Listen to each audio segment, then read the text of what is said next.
So guys, in this video I'll be telling you a bit about swollen gum, also professionally known as gingivitis, the treatment, the causes, and the prevention. This slide was made by Sana Jahanji on SlideShare.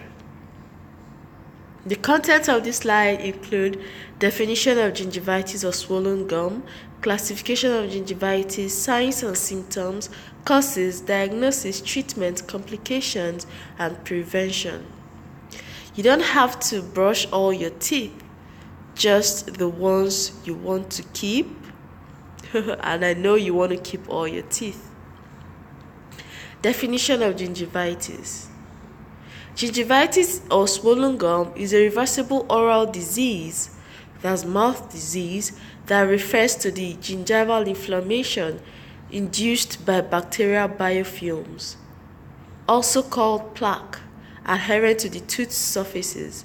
Bacterial plaque accumulates in the spaces between the gums and the teeth and in calculus, also called tartar, that forms on the tooth.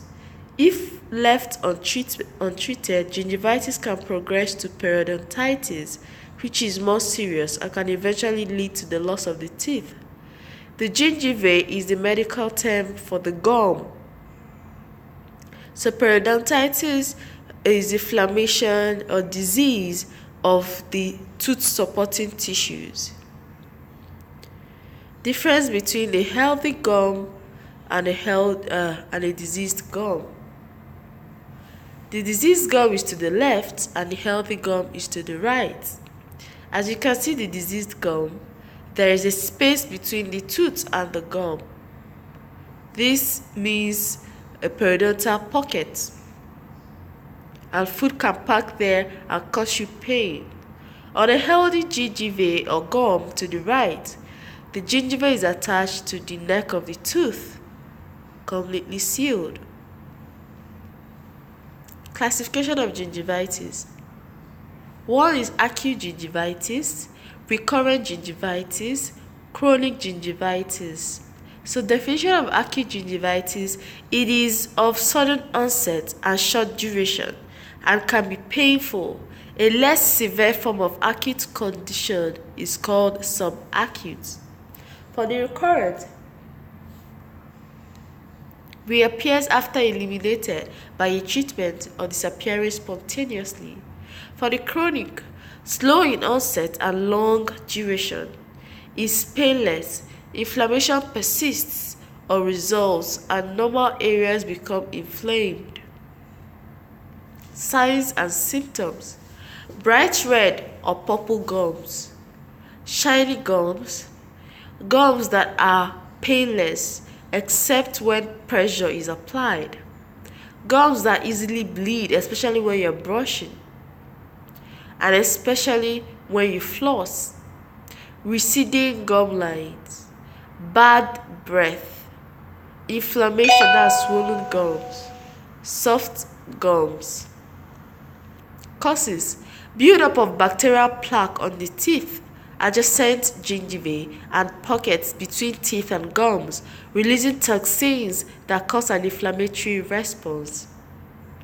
Buildup of calculus contributes to the chronicity of periodontal disease.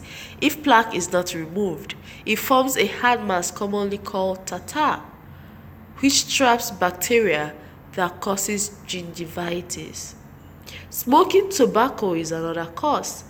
Faulty dental prosthesis, malocclusion, breathing through the mouth, local trauma, example, an overly aggressive toothbrushing technique, dry mouth because of loss of protective effect of saliva, vitamin deficiency, especially vitamin C. Other causes include changes in hormones, which may occur during puberty, menopause, the menstrual cycle, and pregnancy. The gingiva may become more sensitive, raising the risk of inflammation. Some diseases such as cancer, diabetes, and HIV are linked to a higher risk of developing gingivitis. Family history, Experts say that people whose parents have had gingivitis have a higher risk of developing it themselves. How does gingivitis get diagnosed? The dentist will diagnose gingivitis by following methods. Measuring the gums. A dentist or hygienist will use a periodontal probe to measure the depth of the pockets around all the teeth in the mouth, especially once per calendar year. Healthy gums will have pockets 1 mm to 3 mm deep. Beyond that, the deeper the pockets, the more severe the disease. Taking x-rays. Dental bite wing x-rays will help show the level of the underlying bone and whether any bone has been lost to periodontal disease. Examining sensitive teeth. Teeth that have become sensitive around the gum may indicate areas of receding gums. Checking the gums. A dentist or hygienist will look for red, swollen, or bleeding gums. Treatment of periodontitis. The type of treatment you may require depends on how advanced a particular case is. More frequent cleaning, scaling, root planing, and curettage of the periodontal pocket. Basic periodontal treatment. Scaling is removing the calcareous deposits from your teeth. Root planing is the smoothing of the root surfaces so that the gum tissue can reattach to the tooth. Curettage is the removal of the soft tissue lining the periodontal pocket. This helps the gum tissue to heal. Bottom line is that you need to see your dentist to be able to help your gum heal better. But in the meantime, learn to brush properly with fluoridated toothpaste and floss in between your teeth. Using toothpick might not be healthy for you, and using toothpick can worsen the gingivitis or gum disease. Flap surgery. Advanced periodontal treatment allows us to gain access to the roots of the tooth for removal of calculus, plaque, and diseased tissues. Antibacterial mouth rinses or other aids may also be recommended. Repair of misaligned teeth or replacement of dental and orthodontic appliances may be recommended. Any other related illnesses or conditions should be treated. The possible complications from gingivitis. If the condition is left untreated, gum disease can spread and affect tissue, teeth, and bones, leading to periodontitis. Possible complications may now include abscess or pus in the gingivae, abscess or pus in the jawbones, infection in the jawbone or gingivae. Periodontitis. This is a more serious condition that can lead to loss of teeth. The teeth becomes mobile, shaking, then falls off by itself.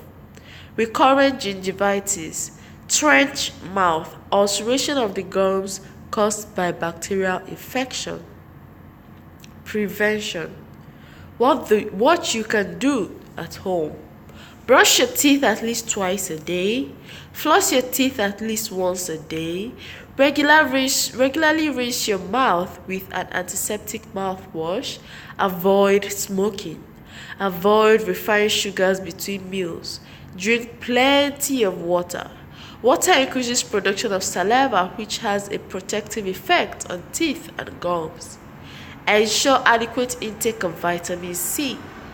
Eat a balanced diet. Avoid malnutrition. Here are brushing and flossing tips. Brush at 45 degrees angle to your teeth against the gingiva or the gum line. Brush in gentle circles and don't scrub. Brush all surfaces of the teeth, including the top of each tooth and the cheek side. Take a moment to brush your tongue to remove bacteria and freshen your breath. Try Colgate toothpaste.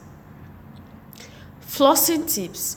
Take 50 cm of floss and wrap around your middle fingers, cleaning about 5 cm between your fingers and hands. Use your index finger to guide the floss between two teeth. Wrap it into a C shape around the teeth. So if you have any questions, feel free to ask in the comment section. You've got gingivitis. Gingivitis. This is seeing a dentist.